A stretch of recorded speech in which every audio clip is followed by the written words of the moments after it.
It is the dead of winter in the 1940s. Inside a lightless stone cell, a solitary woman lies chained to the freezing floor. She is locked inside the cellular jail, a massive brick fortress built by the British Empire on a remote island to break the physical and mental stamina of political prisoners. A British jailer stands over her. He is not interested in her name or any formal legal charges. Day after day, he demands the answer to a single obsessive question: where is Subhash Chandra Bose? The prisoner is Nira Arya. Born in 1902 to a wealthy business family in Uttar Pradesh, she was raised in high society circles, moving through a world far removed from the violent underground of the independence movement. That the British would imprison a woman of her rank in such a brutal environment suggests a specific urgency. To them, she wasn't a socialite. She was a high-priority asset, holding intelligence they believed was vital to dismantling the INA's operations. As the fight for independence escalated, Nira abandoned her wealth and privilege.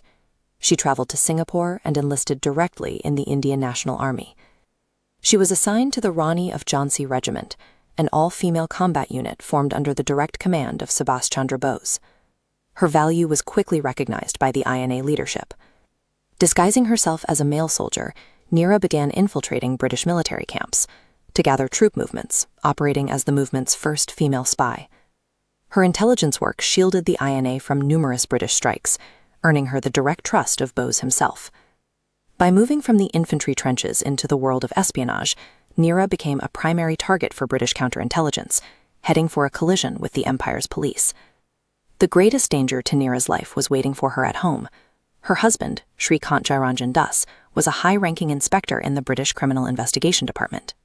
Two opposing intelligence operatives were sleeping under the same roof. One worked to dismantle the British Empire, while the other was tasked with hunting its enemies. The tension broke when the British government issued Shrikant a classified directive: locate and assassinate Subhash Chandra Bose. Shortly after, while guarding Bose's camp under the cover of darkness, Nira noticed a shadow moving through the perimeter. As she approached, she recognized the intruder advancing with a drawn revolver, her husband. Shrikant fired, hitting Bose's driver. In a fraction of a second, Nira charged forward and drove the bayonet of her rifle directly through her own husband's stomach. Shrikant died on the spot. By choosing to kill her husband to protect her leader, Nira severed her last connection to civilian life. Her loyalty to the nation was now absolute.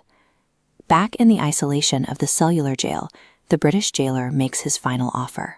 He promises Nira a full pardon and immediate release if she reveals Bose's current location. Nira looks up at her captor and delivers a single sentence: "Bose is in my heart." Enraged, the jailer summons a blacksmith to the cell. The man arrives carrying heated iron tools, including shears designed to rip flesh. They pin her to the floor and physically sever her breast.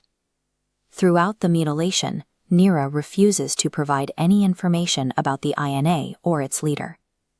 The Empire had deployed its most barbaric tools to dismantle her body. Yet the jailer left the cell with no new information. Her silence remained unbroken.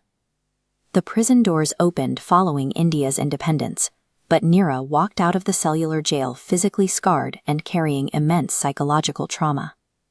Across the country, millions of citizens poured into the streets to celebrate a freedom that Nira had sacrificed her body to secure. Nira did not join the celebrations. She refused to accept any government pension, political titles, or public recognition for her service. She spent her final decades living in poverty on the streets of Hyderabad, surviving by selling flowers. The locals who bought her garlands simply knew her as Pedama. She had given up her marriage, her freedom, and her physical health to build an independent nation, yet that nation allowed her to slip into total obscurity. At the age of 96, on July 26, 1998, Nira Arya passed away quietly in a local government hospital. National freedom is rarely won by the figures standing in the spotlight.